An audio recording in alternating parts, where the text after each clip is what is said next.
Welcome to the International Space Training Center. You're here today to train for the greatest adventure in the history of mankind, the exploration of deep space. Did you remember to turn off those robots? Hey there, big fella. Hey, nice hat. So, where you from?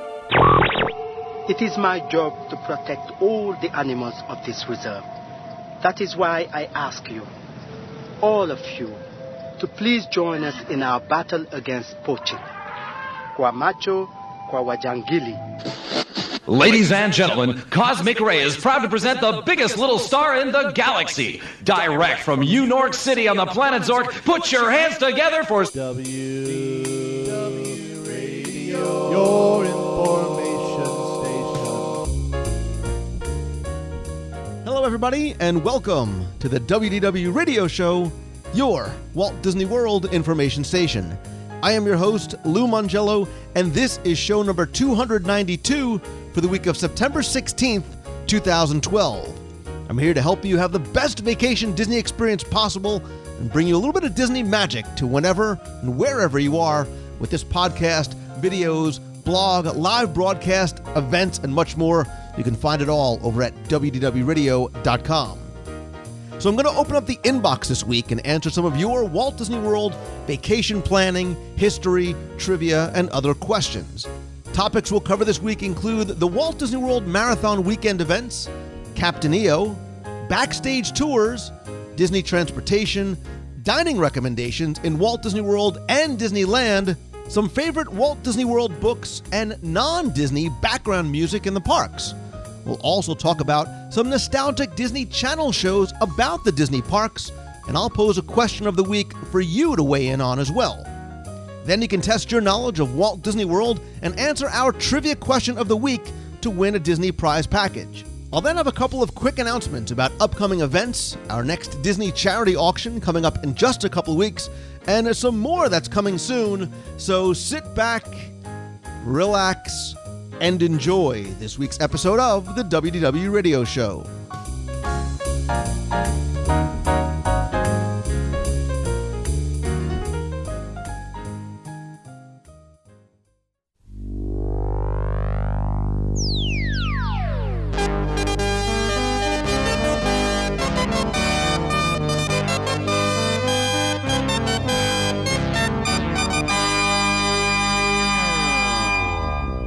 One of the main goals of this show is not just giving me an excuse to eat in Walt Disney World, but really trying to help you get the most out of your Walt Disney World vacation by learning more and understanding and highlighting some of those stories, details, maybe the history or experiences even that you may have missed.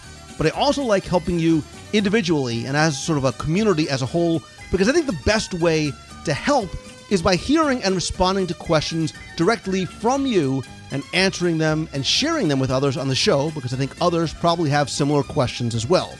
So joining me again this week as I open up the inbox is someone else who loves helping people plan and maximize their enjoyment of their vacations as well. She's a woman who thinks that roughing it on vacation means there's no concierge lounge. She's never seen The Rocketeer, and she thinks the only thing missing from the Magic Kingdom is a lounge. She is Becky Mankin from MEI and Mouse Fan Travel. Wow. How do I follow up that? It's funny because it's true. Sadly, you're right. I don't even know how to follow that up. I really don't have to, because we've got so many questions, and I feel so bad because I try and get these questions answered as quickly as possible. We've got a ton to get through today, and of course, I'm going to start off with a question that just happens to be somewhat about food, because Randy writes in and says, "Hey Lou, do you know if Walt Disney World is going to offer free dining plans in September as in the past?" Becky? Good news, obviously. Great news. Good news. This is great news. Exactly, and it's about dining, so it's about food, so that works. Free dining is available now for most nights staying from September 30th till December 20th. Now, there are some blackout dates in there depending on holidays and so forth, but generally most nights in that date range. But you need to book by September 29th, 2012, obviously. I do have a couple little tips for those of you who are always thinking about free dining, because it's something that they do pretty consistently over the past few years. And even if you book when an offer isn't out, you can still usually apply new codes that come out. So let's say right now it's not available, but you are hoping that free dining comes out, book it. That way you can hold your space, you can get the hotel and the room type you want, and then later on, when an offer comes out, apply the code, do the savings, get the deal. It's a win-win. Something else to keep in mind, though, a lot of people are always after the free dining offer. However, remember that rooms are always at the retail rate. They're not discounted. So depending on your needs, there might be another offer that's out there where you can apply a room discount, and it might actually be better even if you're buying your own food. So it really helps to sit down with, here's the shameless plug, a vacation planner that specializes in Disney, and really look at all of the detail of your vacation and compare, because the deal, even though the word free is standing there, might not be the best deal for your family or your vacation. Yeah, it really depends on how you travel and honestly how you eat, how you eat around the park. Free dining, I think, comes at such a great time of year, because if you are a food person, not only do you have free dining for most nights now, but Food and Wine Festival is just about to start as well too. You've got Halloween, you've got the holiday decorations coming. So, but again, you're right. You may want to balance between, if you're just going to spend your time, as I do for most nights, grazing through the World Showcase Promenade, not doing sit-down meals, maybe free dining isn't the best thing for you. But if you want to have some nice meals, depending on where you want to stay, you got to sort of run the numbers and do the math. Exactly. And one other quick thing is that if you are looking to book during those dining periods or during Food and Wine, be sure that you pre-book your dining reservations, because it can really be a little difficult to find availability if you wait until you get on site during those free dining periods. And my little tip is that if you are planning on going to Food and Wine and you love dining, free or otherwise, Boardwalk, Beach Club, Yacht Club, all within walking distance of the World Showcase Promenade, or at the end of the evening, stumbling, crawling, food coma, sleeping your way back to your room. So true. All right, let's move on. The next question comes from Lizzie Elizabeth Musselwhite. And she says, "Hey, Lou, I've been listening to WDW Radio for a couple of years now, and it makes my week. I've recently been thinking about trying to train for a half marathon." You are halfway there, Lizzie. I've never done one before. In fact, I probably couldn't run a mile right now unless I was being chased, or in my case, running for food. I looked up Disney half marathons because I know that if I'm going to need a goal to keep myself going, and the Wine and Dine in November, that sounds great. So what I'm wondering, though, is how does one go about signing up for a Disney half marathon, and what's included in the reservation? Since Disney can be a little on the expensive side, what would you recommend as far as hotel reservations, registrations, etc., for someone who wants to make the most of the Disney weekend trip on a budget? Also, how does someone join the WDW Radio running team, and what does the team do? Does the team ever meet, and will they be in the race? Thanks for all your hard work and keeping us all connected to the Disney spirit, Lizzie. Lizzie, first of all, and to you and anybody else who's even starting to think about the Disney marathon, half marathon, Wine and Dine, Tower of Terror, 5K, whatever it may be, I'm serious when I say thinking about doing it and registering is the hardest part. Deciding to sort of get off the couch and onto the course is the hardest part. I can tell you, I did it in 2008. I have tiny little legs, and I was able to finish a half marathon, and it was one of the best Disney experiences I have ever had. And I've literally been to Disney thousands of times in the past 40 years. As far as registering for one of these events or more than one event, you can visit rundisney.com. They make it very, very easy for you. There you can register for the January 2013 Walt Disney World Marathon. If you're thinking about doing something in January, you might want to register sooner rather than later, because the Goofy, which is a race and a half, it's a half marathon on Saturday, full marathon on Sunday, hence the name Goofy. That's already 90% full. The full marathon is 85% full. The half marathon is about 80% full. And the Family Fun Run 5K is 54% full. Wow. What I'm going to do is I'm going to put in the show notes in this week's podcast over at WDWradio.com. I'm going to put a link in to some Walt Disney World Marathon prep shows, things that we do and we share both for the running team and anybody who's thinking about it. If you're considering participating in one of those events, as far as the running team is concerned, we started the running team a number of years ago, which is a way to let all of us who are runners who love Disney or Disney fans who are just starting to get into these kind of events, sort of a community where we can do things together and all for a good cause. If you've listened to the show in the past, you know that our Dream Team project to benefit the Make-A-Wish Foundation of America is incredibly important, incredibly personal to me. And to date, we've raised over $250,000 for Make-A-Wish. And one of the big ways we do that is through the running team. All we ask for you to be a part of the team is that you commit to donate or raise $100 over the course of the year, however you want to do it. You don't have to have that before any of the events take place. And to be part of the team, for $35, you get a certificate, a headband, a very cool WDW Radio blue wicking shirt. We have a lot of coaching online. We also have one-on-one coaching for you as well, too, from some of the people who are serious, like hardcore runners, like Joe and Happy and a lot of the other people on the site. And it really is mostly not just about helping Make-A-Wish, but having fun together as well. We meet up before the races. We meet up at the corrals. We line the course, cheering people on. We even get Becky out onto the course. I mean, not actually running yet, but we'll get to that. But we're there to cheer you on. We're there to help you. And it really is a fun sort of community thing. We normally meet up after the events as well, too. You can visit WDWradio.com/running for more information. And speaking of 2013, I did my half marathon. I checked it off the list.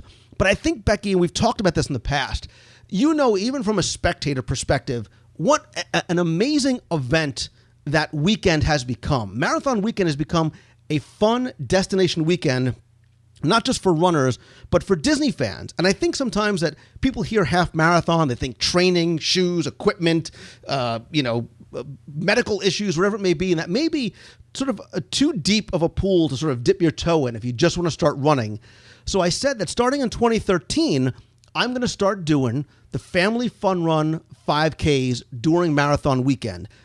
Not because I want to get out there and run it and try and win it, but I want as many people as possible to participate. I want them to come out, be part of the team, whether you want to join the running team or not, and we will do it together. We will have fun. We will run, we'll jog, we'll wog, we'll walk. If you're in a wheelchair, man, I will push you if I have to, because I really want to. Yes, not you, but you can't. No, you can't. I had a feeling that you were going to bug out on that. You can't do it in a scooter, Becky. But I want it to be a really fun event for all of us. And you know, like, you ever see some of the serious, like, hardcore runners? They've got like their Batman utility belts, and they've got like the juice and the chew energy things and I don't even know what they've got. Well, I'm going to have my own utility belt for us as well, too. But mine's going to have like Krispy Kreme donuts and Doritos and Mountain Dew. Red Vines? And what? Red Vines. I'll have whatever you need. And we will, I'm telling you, it will be so much fun. It is definitely worth it. If you are interested in registering for any of those events, you asked about what you get as part of the package. Obviously, you get your entry fees, which I believe right now for the half or the full is about $180 or so. You get a shirt, you get a goodie bag, you get to go to the expo, which is a lot of fun too. Sort of a before the couple of days before marathon weekend, they have this great expo at Wide World of Sports too. And when you finish, and you will finish, Lizzie, I promise you, you get a sweet medal. This year, 20th anniversary medal. It spins, it dances, it's awesome. Nice. Very cool. And you are so right that it's become a really amazing event for runners and non-runners alike. And I've been kind of sucked into this whole marathon thing over the past few years of cheering and standing on the sidelines, obviously. Yes, you're right. I've never registered for a run. Shocking, I know. But your enthusiasm, of course, makes it a little easier to look at that 5K. I haven't done it yet. We can talk. We'll talk. We'll see. Come on. You're in. Well, listen, you really don't have a choice at this point. You're in.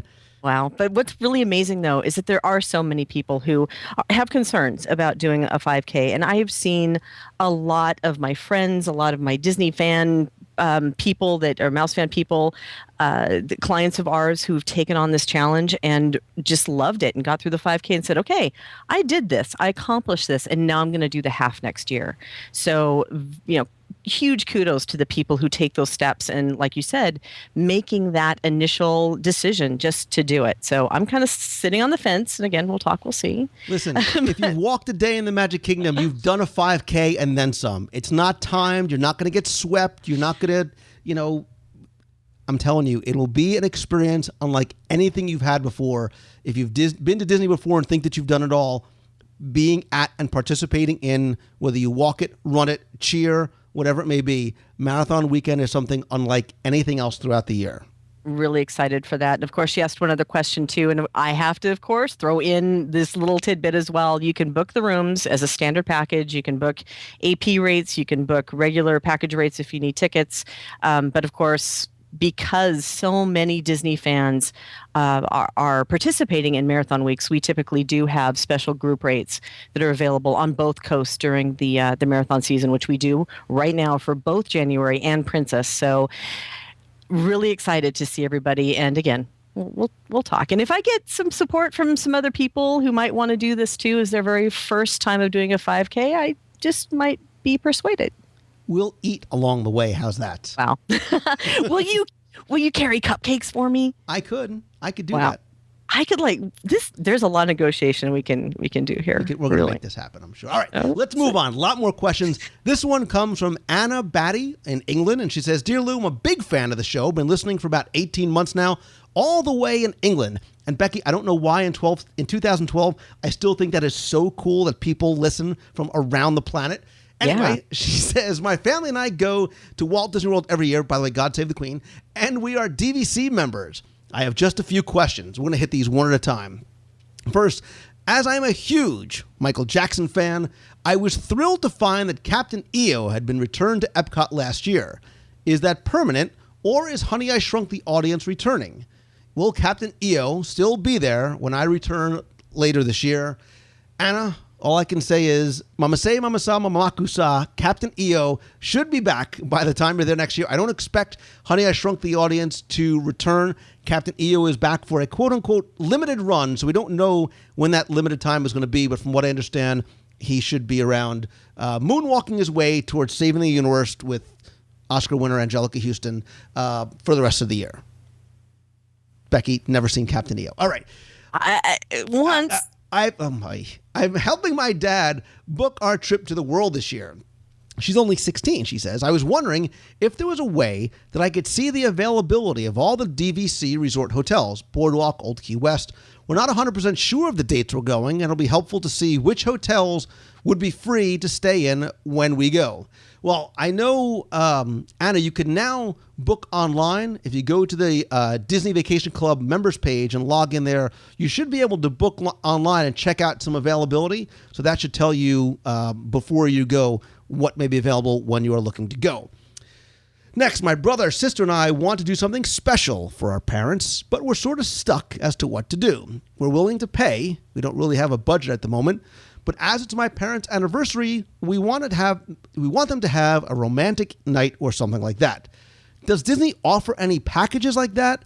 I was thinking about maybe a meal and fireworks. Do you know if that's any good and how to book it? Or do we have any other suggestions? And thank you so much for your help, Anna Batty over in England. So, Becky, a couple of questions. Does Disney have sort of sweetheart romantic packages like that? And if so, or if not, what are maybe some other things that we could suggest to them to let the kids do something for their parents to have a special romantic anniversary evening?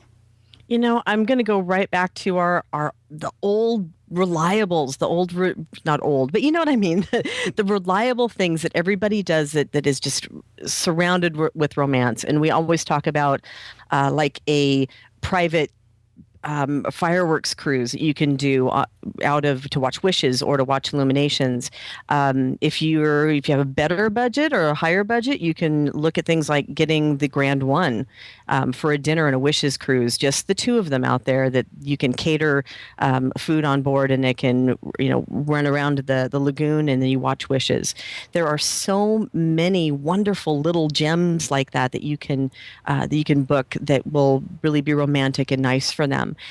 all the way to, dinner at the good old Standby of California Grill that we love so much, if it's obviously reopened for your dates, because aren't they closing? It's January, I think, for refurb through summer of 13, I believe.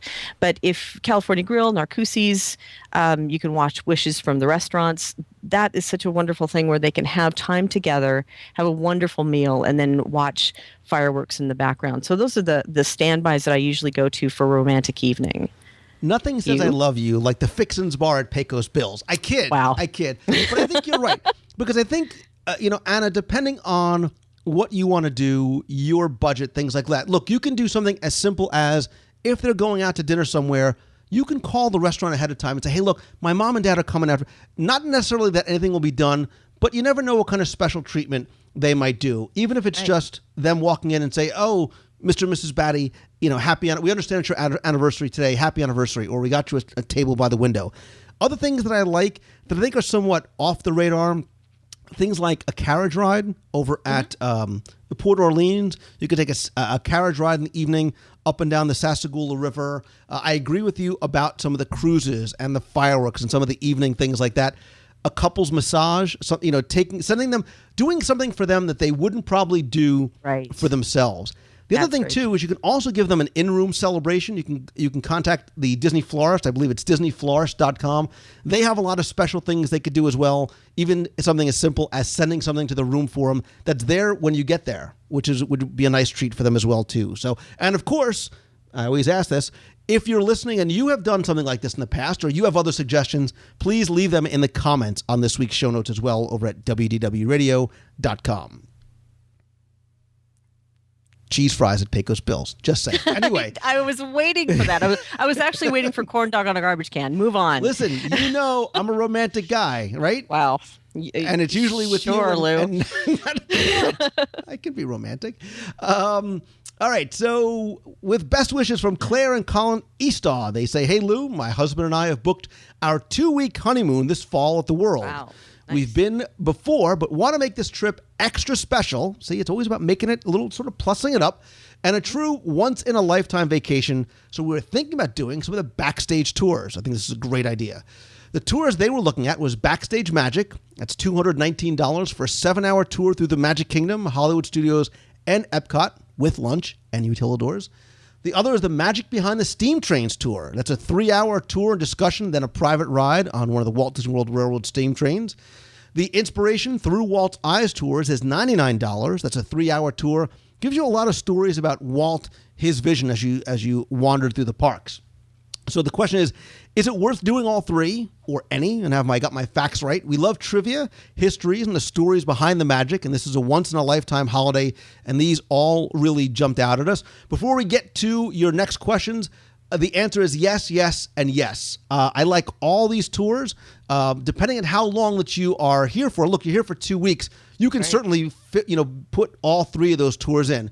Backstage Magic, I did a number of years ago. I really need to do that one again. It's a 7-hour tour that you visit 3 parks on property, but it is fantastic. You really want to. It doesn't spoil the magic, Becky. I think it gives you such a greater appreciation for what goes into what you see. You learn more about the stories and the details and the history. Magic Behind the Steam Trains, whether you are a train aficionado or not, that too is a great hour tour. It's only 3 hours. And I like the fact that they have a tour specific to Walt and his legacy and his vision and how that plays into the park. So I think all these tours are very different. I certainly recommend any or all three. Maybe you want to do 2 if you want to squeeze in all 3, depending on what your plans are. Because they're so varied, I think you'll get something out of each. Right. And I will tell you, they're there for 2 weeks. So absolutely do all 3. If you've got the budget, do it. The tours are especially good for guests who have been to Walt Disney World in the past and want the more unique in-depth look at the parks and history, especially, like you said, the detail.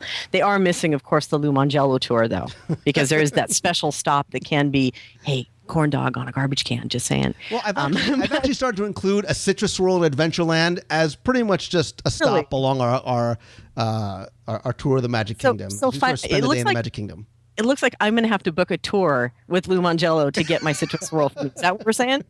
No, but seriously, your tour is a fantastic tour from what I've heard too. So guys, you need to look at that one as well. But the tours are incredible. And if you have that much time, if you are interested in the backstage peaks, all of the parks have great backstage peaks. Especially, I love the ones at Animal Kingdom too. Yeah. And Epcot. Yeah. Wow.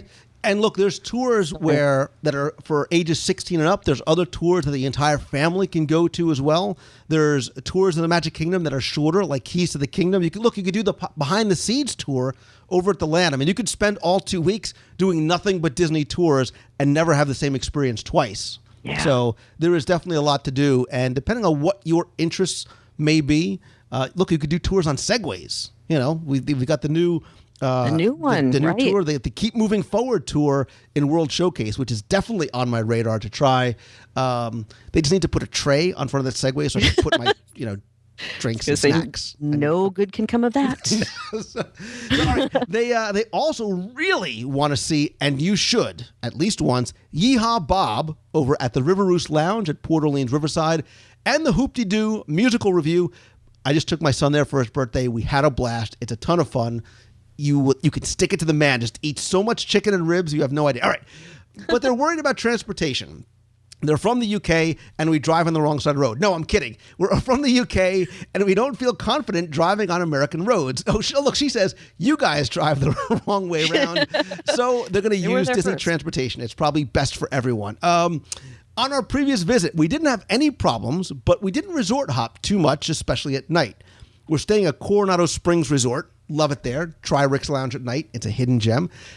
And the Pepper Market. And we're wondering how, you see if I sneak those in? Food and late night. Got it. So they're wondering how late the transportation system runs so that we can use it to get back to the hotel. Thanks for your help. Keep up the fantastic work you do. The podcast really keeps me going at work, and it's getting us so excited for a trip later on this year. Best wishes, Claire and Colin Eastall. So Claire and Colin, you're right to use Disney transportation because it is, for the most part, always available, and it's free, and it can get you anywhere you need to go. When you are thinking about using Disney transportation, keep in mind the park closing times as you're traveling to and from the resorts. For generally speaking, the buses will run probably about an hour to an hour and a half before park opening and around an hour to an hour and a half after park closing as well too. So if it's a night where the park closes at midnight, chances are you'll have transportation up till about 1:30. The other thing to keep in mind too is no matter where you are, whether it's a resort or downtown Disney, whatever it may be, taxi cabs are always available. It probably would run you $12 to $15 maybe max to get from one place to another on property. So that option is always there if for some reason. You'll never be stranded. And if so, just ask Bob. Tell Bob that Lou said you would drive them. He would drive you home. So that'll go over well. I'm only kidding. Tell Bob I said hi, but there you go. He probably would drive you home though. Because he'll remember your name. You know that. He'll remember your name next time you go. It's a great show. And you're very right. A lot of people are a little timid about transportation, but like you said, just keep an eye on the park hours, and there are always cabs and taxis available. And so many people do forget about that. So you're right on the money. Awesome. Next question comes from Robert and Randy. And they said, hey, Lou and Becky. Wow. Thank you. My wife and I are planning a lot of anniversaries. See, I know. Walt Disney World, not just the number one vacation destination in the world, number one honeymoon destination, spring break, anniversary, Groundhog Day, whatever it may be. A belated anniversary trip to the world. They're going to be there for 5.5 days. They're coming Friday afternoon, checking out on Thursday morning. Every time my wife and I go down to Walt Disney World, we make reservations. You can tell I'm getting excited because it's going to dining for a restaurant we've never eaten at. I love you guys already, as we want to try everything Disney has to offer. So here is where you come in. We're hoping for a recommendation on where to eat. I'm smiling this time, but there are a few restrictions. All right, take notes, Becky. It cannot be any of the following restaurants: Jico, California Grill, Ohana, Yachtsman, Portobello, or Artist Point. Love Artist Point. It can be It can only be at any of the resorts or Magic Kingdom. Our schedule only allows us Friday night or Wednesday while at the Magic Kingdom to make the reservation. If possible, no restaurants that primarily feature seafood. My wife and I aren't entirely opposed to seafood courses, but they aren't our first choice. Keep it going. Something else. And while this may sound weird, character dining is not preferred. It's not weird at all. I dine with Becky all the time, and she's a character in herself. While we enjoy getting FaceTime with the characters, if I have a plate of food in front of me, it's all about getting my grub on. Other than that, any recommendations are welcomed, especially if they include a trip to Beaches and Cream afterwards. Oh my God, I have such a night planned for you guys. Hopefully your combined love for all things Disney and all things food can recommend a great place. Thanks in advance, Robert and Randy. Becky, I am so in my element here. Just sit back. Should I just not say anything? Just don't say. All right, go. No, I'm sure. I know three things you're going to say already. Right. So I'm sure there's some overlap between ones that are on probably both of our lists. So there was one that instantly jumped to the top, which you know is my favorite restaurant on property, which is Blue Zoo at the Dolphin. But it is primarily a seafood restaurant. I think even if you are not a seafood fan like Becky, there is wonderful food there. I love the atmosphere. Great cocktails, great appetizers, but I'll knock that out. What I will say, though, is in that same area is to go to Shula's. So you go to Shula's for I think without question, the best steak on property, also located at the Walt Disney World Dolphin. So if you're staying, especially if you're at someplace like the Boardwalk or the Yacht and Beach Club, you can take a nice stroll over to Shula's. You can have a cocktail in the bar ahead of time, have a nice dinner. And then as much as I recommend the desserts there, you can still go over to Beaches and Cream afterwards, right, to end it off with a No Way Jose. Also over there, Il Molino, if you're interested in some excellent Italian food, I like Il Molino over at the Swan. Boma, because you said Jico was out, so I said maybe try Boma over at the Disney's Animal Kingdom. Citrico's, Narcoossee's, Turf Club. Did I mention every restaurant on property yet? That's pretty much. And take those pills. You see, the sad part is you were reading those rules, and I was writing, and I said, he is going to say Blue Zoo. My second thing was Shula's was the thing that came to mind, because when he said not seafood, you're right, I'm not the biggest seafood fan, for the exception of a nicely grilled ahi tuna. The beef, it's all about the meat, and Shula's does have a fantastic steak, so I do agree with you there. Citrico's is also a very nice place to dine. It has a lot of options for more of the upscale dining options, so I agree with you there as well. Blue Zoo? Notice you keep coming back to Blue Zoo. I know, I am, because I do enjoy Blue Zoo. I think that is a fantastic place. And of course, again, where can you find a cocktail that's infused with bubble gum? I mean, you can't, you have to try it, right? So yeah, that's on the list as well. But Shula's and Blue Zoo and Citrico's were the three that I mainly hit in my head. Yeah, and I'm sure there's places that we missed too. So if anybody else who's listening has another recommendation, please come by and put that in the show notes as well too. Becky, I promise you, I'm not trying to front load these with dining questions, but we do have a question from Taylor about dining. A little bit different though. He says, okay. Lou, and again, and Becky? ? My wife and I are about a month out from taking a vacation to Disneyland. Neither of us have been there since we were very young kids. As we're actually Walt Disney World people, we're excited to see what the West Coast parks have to offer. Buena Vista Street, Cars Land, Corn Dog, that's all you need to know. In preparation for the trip, I went back and re-listened to your episode on why every Walt Disney World fan needs to visit Disneyland, I think episode 53 or 58. So I was glad to get a hint of what's in store for us. My question that you didn't really get a chance to cover on that show is what sit-down or quick-service restaurants do you recommend at Disneyland, DCA, or the resorts? In the show, you talked about visiting Club 33, and while we would obviously love to get there, I don't think we have any connections to get us in. Now that you've been to California a few more times since that original show, do you have any other favorite restaurants, quick service or table service, that you love? I feel like I know everything about Walt Disney World dining thanks to your show, but haven't found a resource like the show for Disneyland. Hope you can help me out, especially since I know you're currently in California. I would love to hear another whole show devoted to Disneyland. I promise it's coming. Since about 3 years since the first one, thanks for all you do. Look forward to the next show as always, Taylor. So Becky, again, right up our alley, having just returned from Disneyland a couple times in the last couple of months.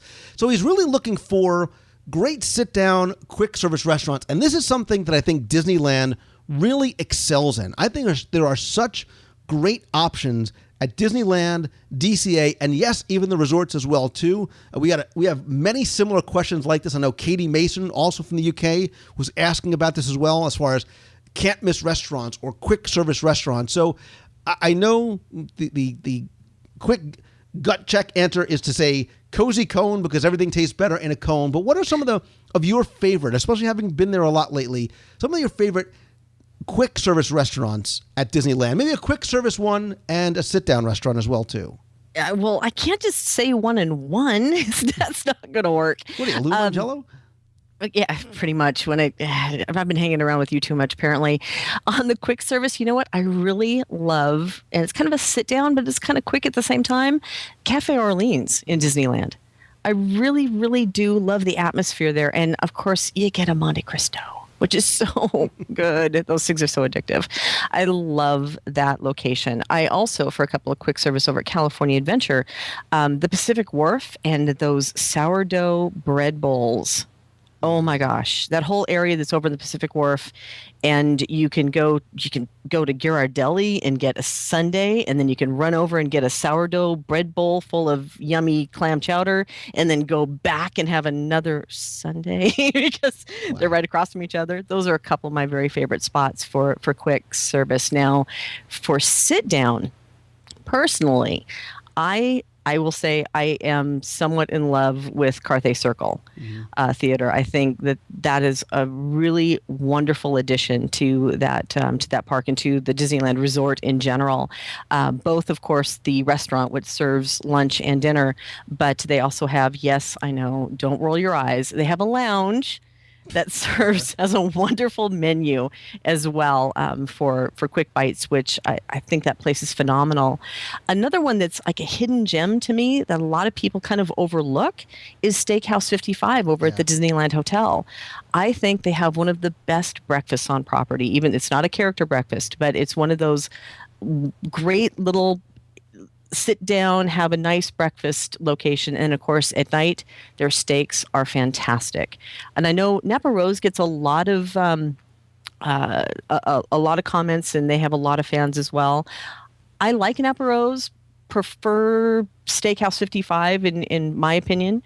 And then last but not least, real quick, I think Steakhouse 55 also feels like old school Disneyland. I don't know how else to sort of describe it. It's old Hollywood. It really feels old Hollywood when you go in there with the dark colors and the big booths and all of the pictures. And you remember old Hollywood when it was current Hollywood, so it's very nostalgic for you. Don't even, I'll get you. So, move on. Anyway, I'm going to move on. Catal is another one that I really love, which is in downtown Disney. And the neat thing for you East Coasters who haven't made the trek over to California is downtown Disney. You don't have to take a bus to get there. You walk out of the resort and it's right there. You go through downtown Disney to get to the parks, literally. So you can walk out of Disneyland, go to lunch in downtown Disney, and get back to Disneyland. It's a really simple location to get around. Another Storyteller Cafe, I'm just going to go down the list in my head, is great, which is at the Grand Californian. They do have a character breakfast, which is phenomenal, but they have like a 4-cheese ravioli, which is incredible for lunch and dinner.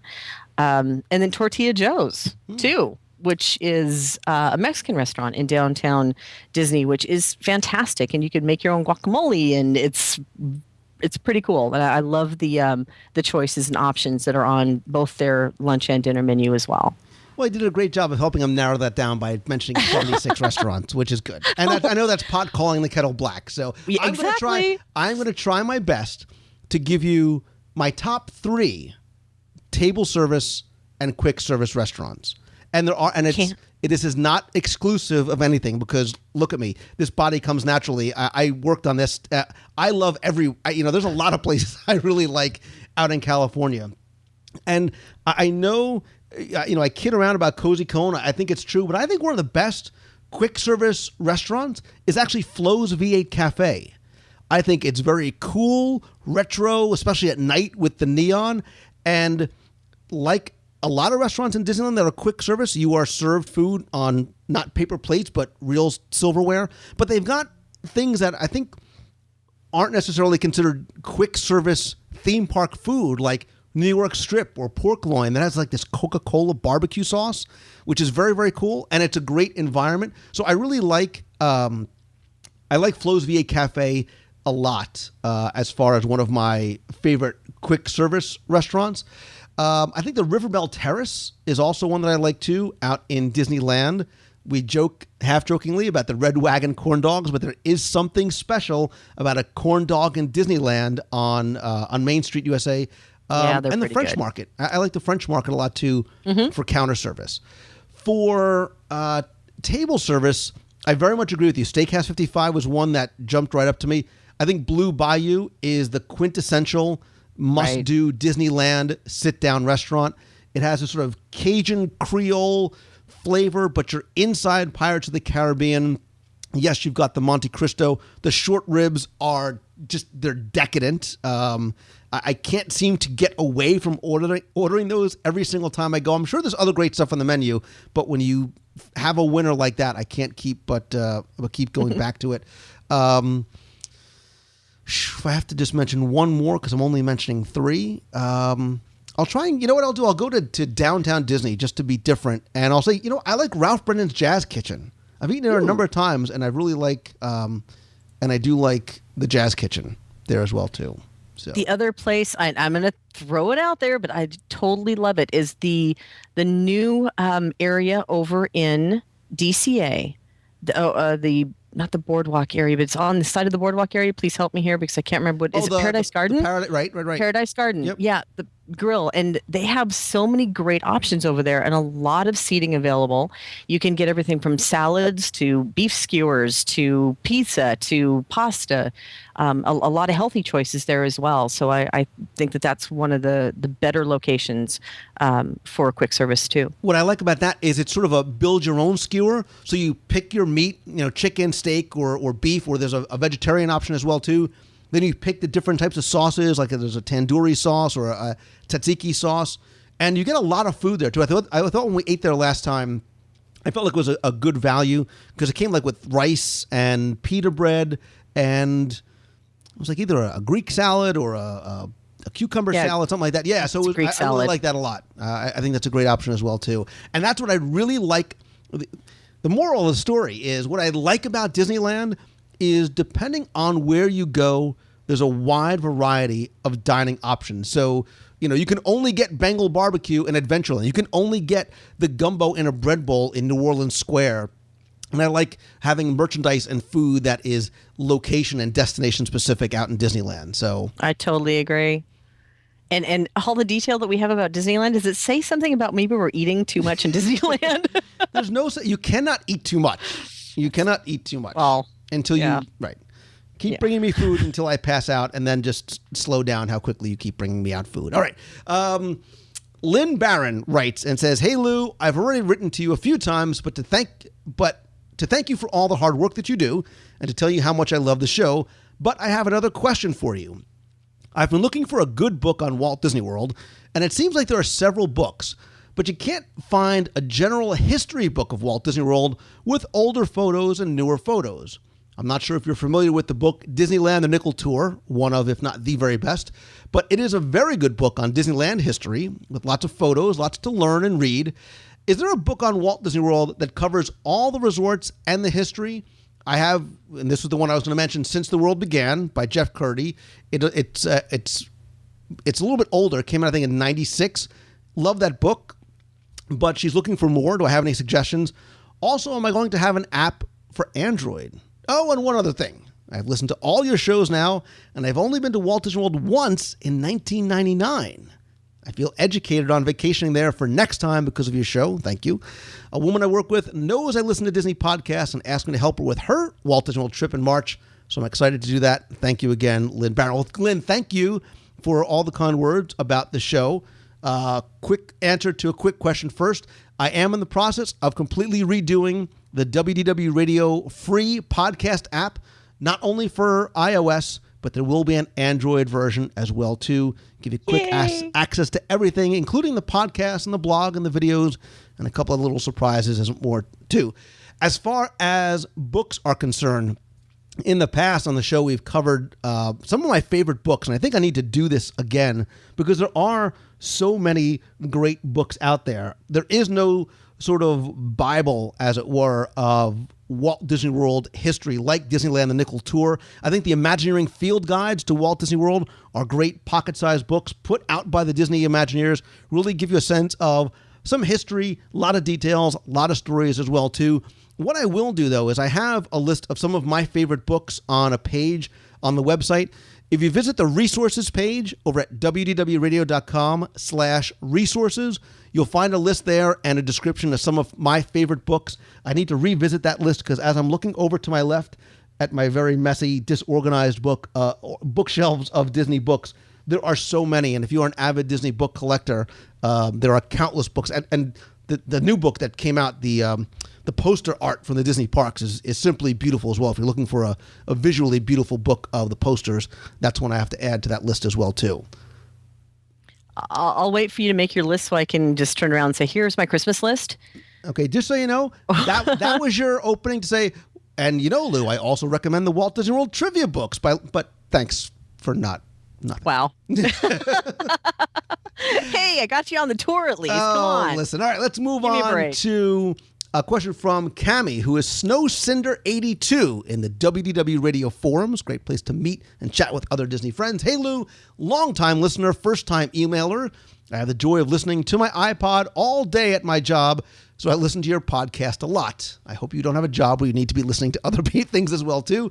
I've recently been listening to older podcasts and noticed the background music on several episodes is, I'm traveling far into the forest, she says, but is from The Last Starfighter. Love that movie.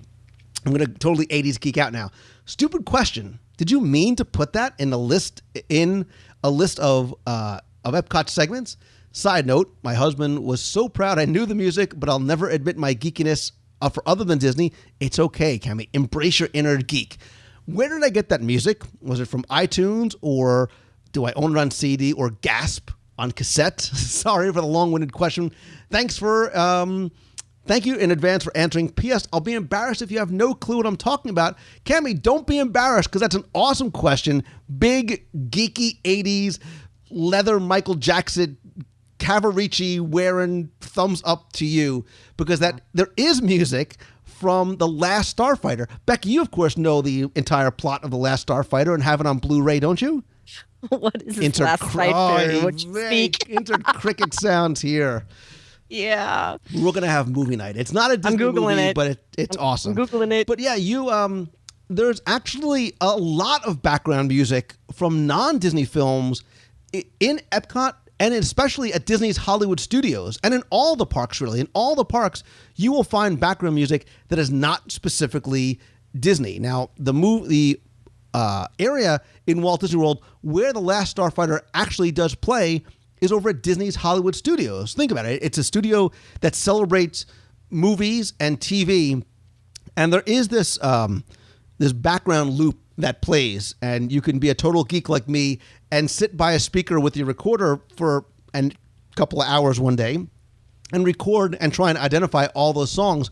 But if you listen really carefully, and this does change from time to time, so these may not, by the time you hear this may not be as part of the loop, but you would hear music, especially down Commissary Lane, from things like Rocky, Chariots of Fire, Towering Inferno, Silverado, the theme from Dallas. I almost did my who did shoot JR?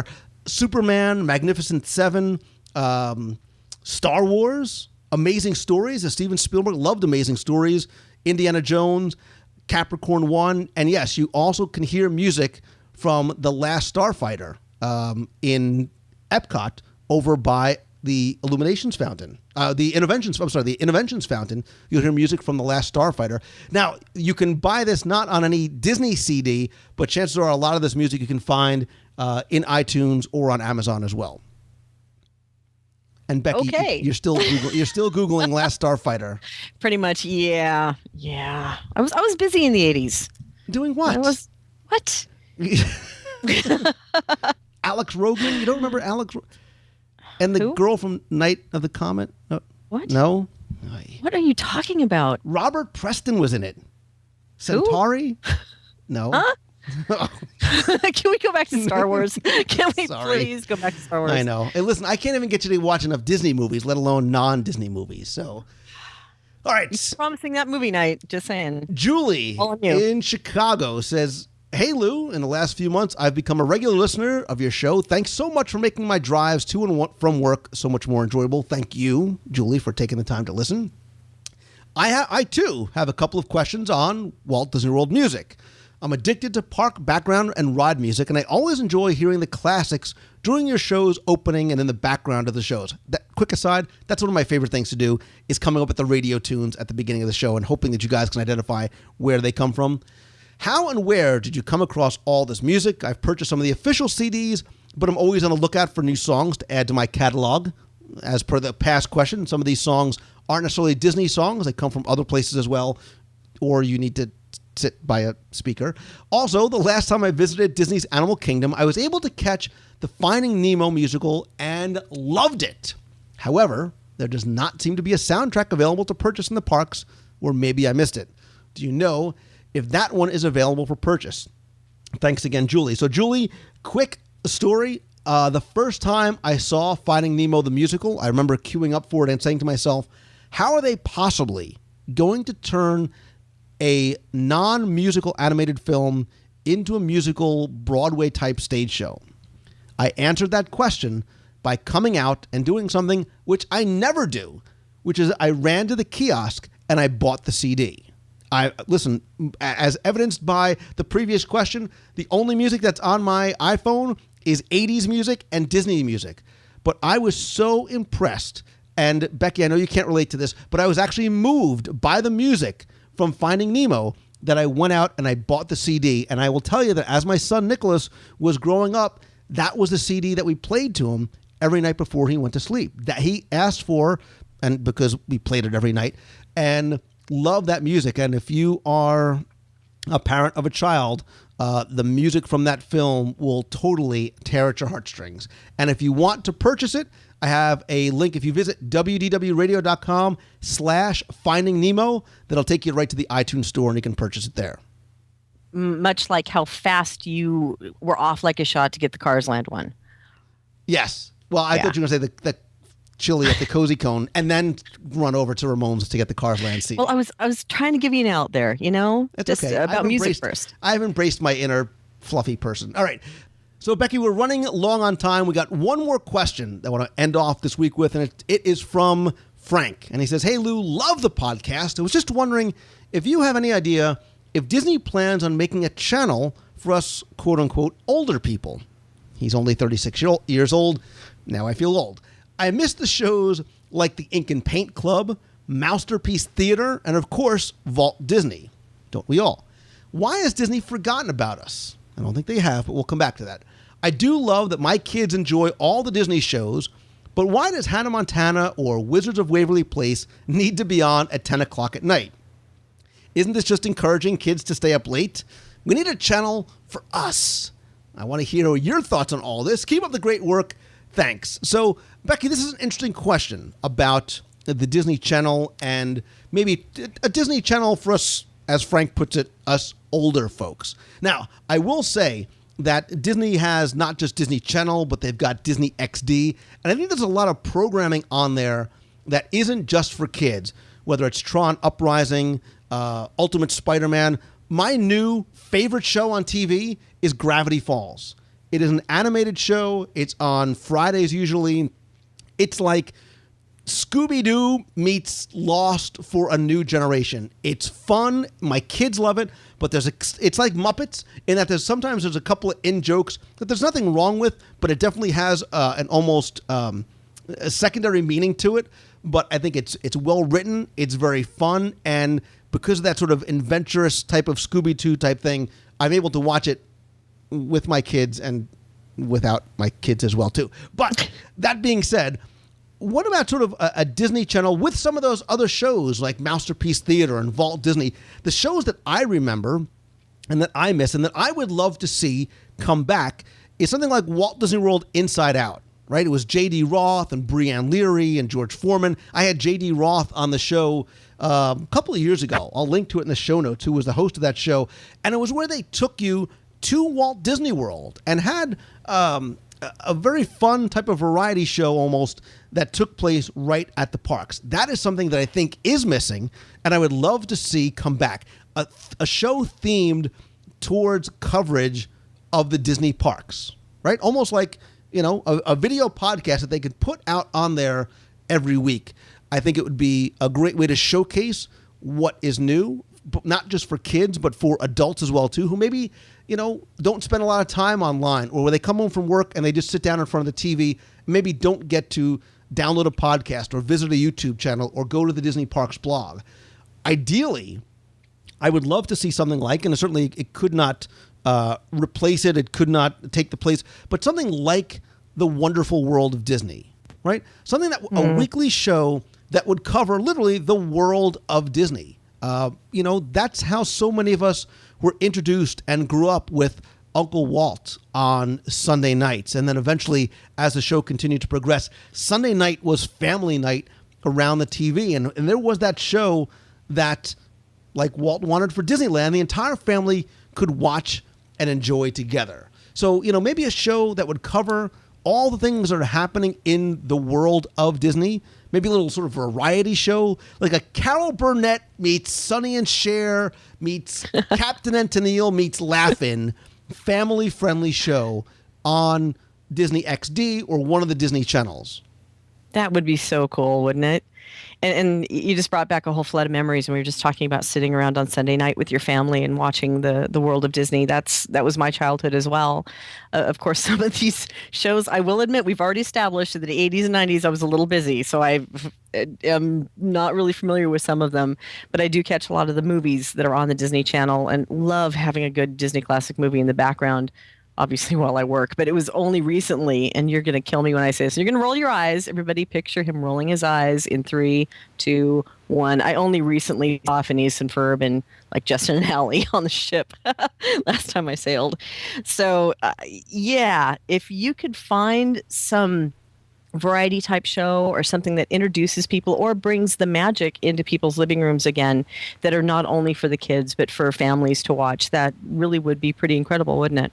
Yeah, and look, think about things like Samantha Brown and her Great Hotel series and some of the Travel Channel specials that we've seen.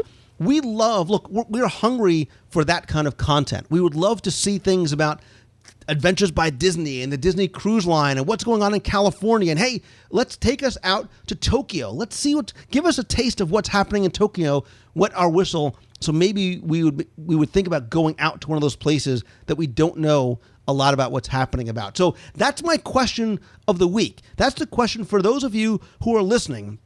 Assuming that you would like to see some additional programming on the Disney Channel or Disney XD, like that we've talked about, what would be on it? What would you like to see? What kind of shows would you like to see be added to the Disney lineup? Is it on Disney XD? Is it ABC? Do you put it on something like ABC, or does it stay on one of the Disney branded channels?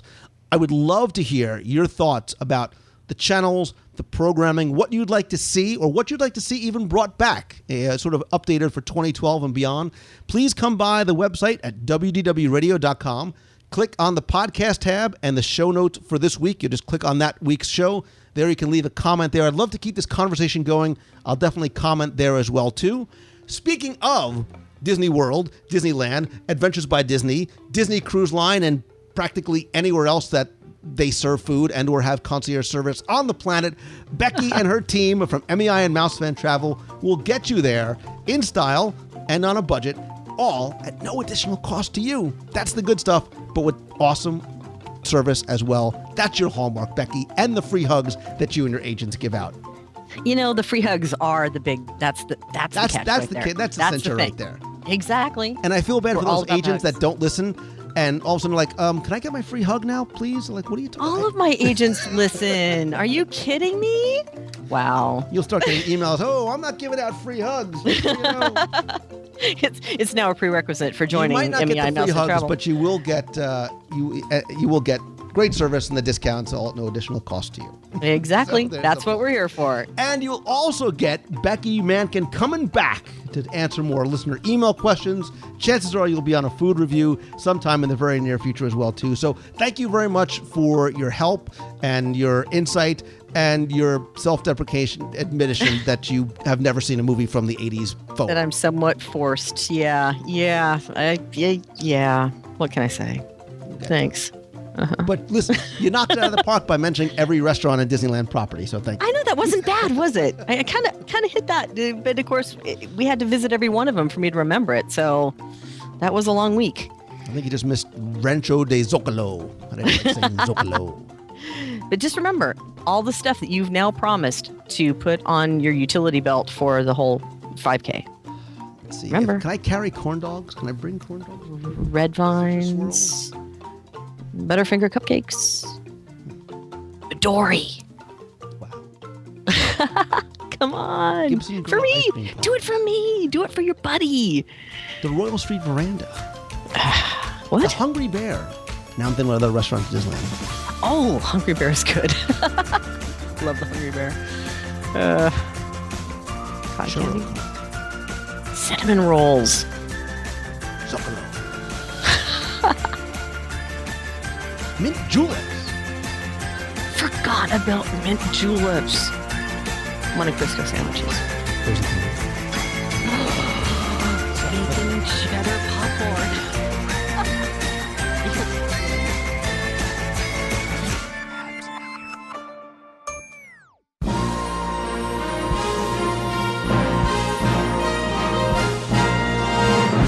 It's time for the Walt Disney World Trivia Question of the Week, where I ask you to test your knowledge of Walt Disney World history, details, trivia, maybe see if you can identify a line or a clip from an attraction for a chance to win a Disney prize package. Before we get to this week's question, let's go back, review last week's question, and select our winner.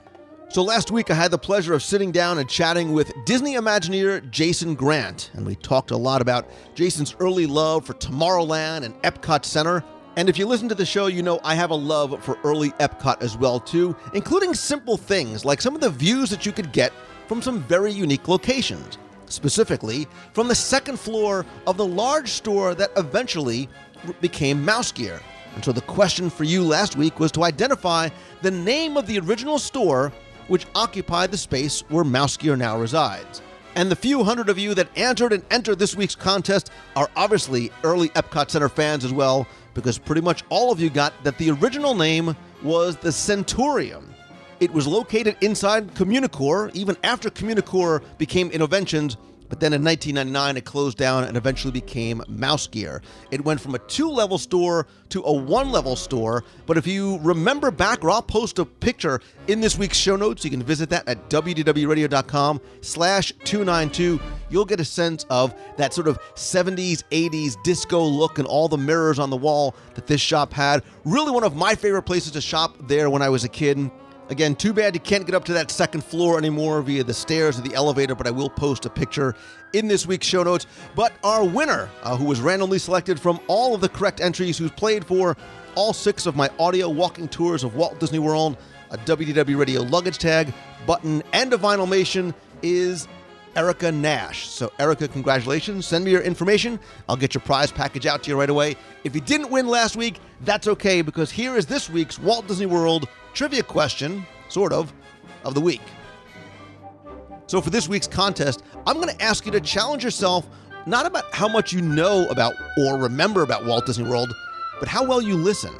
Because this week, I want you to identify where in Walt Disney World you may have heard a number of sound clips from the parks. And I know you've heard them all, because you heard them during the radio tune at the top of the show. To make it easy for you, here they are once again. Welcome to the International Space Training Center. You're here today to train for the greatest adventure in the history of mankind, the exploration of deep space. Did you remember to turn off those robots? Hey there, big fella. Hey, nice hat. So, where you from? It is my job to protect all the animals of this reserve. That is why I ask you, all of you, to please join us in our battle against poaching. Kwa macho, kwa wajangili. Ladies and gentlemen, Cosmic Ray is proud to present the biggest little star in the galaxy. Direct from New York City on the planet Zork, put your hands together for... And so all you need to do is identify, in order, where in Walt Disney World those sound clips are from. You can email your answer to contest@wdwradio.com. You have until 11:59 on Sunday, September 23rd, to get your answers in. Again, you'll be playing for the audio tours of Walt Disney World, WDW Radio luggage tag, button, and I'm also going to throw in a special Chip and Dale Sorcerers of the Magic Kingdom card, which you can only get during Mickey's Not So Scary Halloween Party. Again, you have until Sunday, September 23rd, contest@wdwradio.com. Good luck and have fun.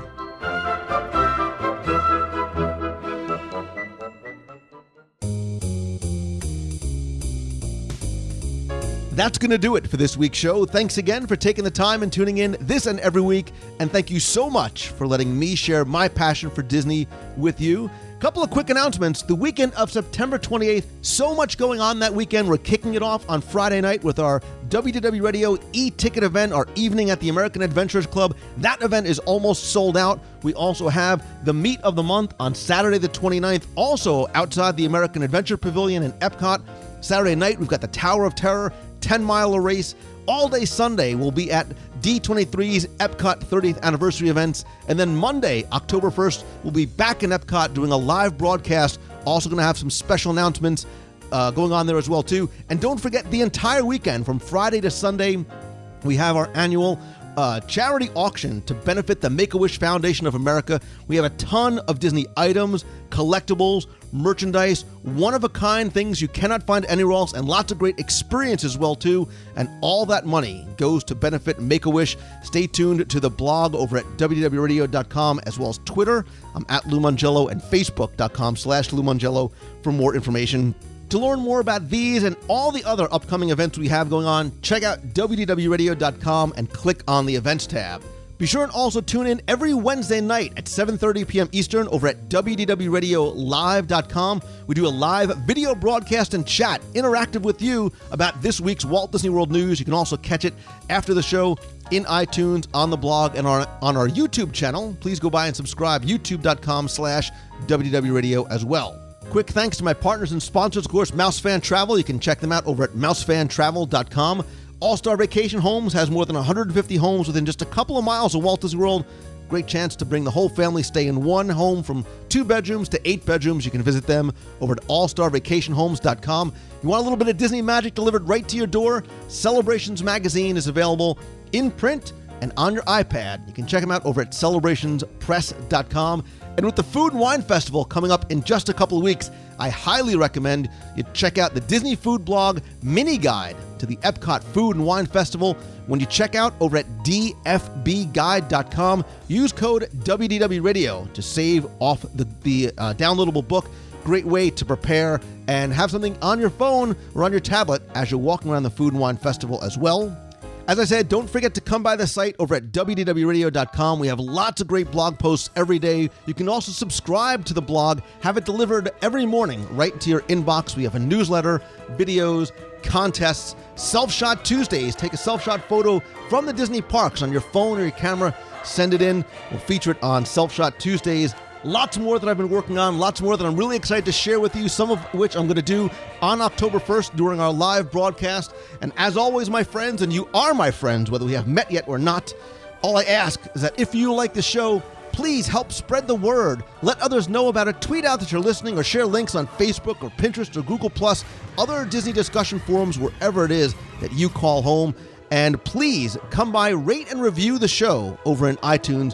Very, very helpful. You'll find a link to iTunes where you can do that in this week's show notes. And finally, and most importantly, I want to thank all of you who came out to the Central Florida Bloggers Conference this past week, where I did my keynote presentation there. All of you who have been following me on Twitter and subscribing to the page on Facebook, and who have had a chance to meet in real life, right? I think nothing beats a handshake and a hug. And I hope that your dreams from yesterday are your reality today. Attitude is everything, so be positive and go make great things happen, and always keep moving forward. Thank you again so much for listening. Have a great week, everybody. See ya. Hi, Lou. It's Justin from New York. Now, living here in Windermere. You may know me as G-Man410, and I really am having a blast right next door, almost to Walt Disney World. And I just watched show number 288, which was the Hidden Treasures of Epcot's Future World. And I really enjoyed the Hidden Treasures and about you and Ryan saying about the Innovations Plaza of the Fountain of Nations. Well, actually, if you listen very closely, Lou, listen very closely to the Fountain of Nations, because Standing in Motion, Yanni, who plays it, is actually two songs from the version of Standing in Motion. So it's not just Standing in Motion, it's both a Crawley and Standing in Motion. Hi, Lou. This is Tony from Illinois, also known as Backside of Water in the Box, and I'm here in Florida on business, but I managed to get in a day at Disney's Hollywood Studios, and it was amazing. I got used as an extra in the backlot tour as Indiana Jones, and the best part of all was I finally got to try the new Star Tours, and we got the pod racing scene my very first time on the ride. I couldn't believe it. I thought the pod racing scene was the hardest to get, but there it was right in front of my face. Only thing that could have made it better is if I was the Rebel Spy, too. I'll have to keep trying on that one. And I hope to see you on Wednesday when I attempt to escape the box. Bye. You've got a friend.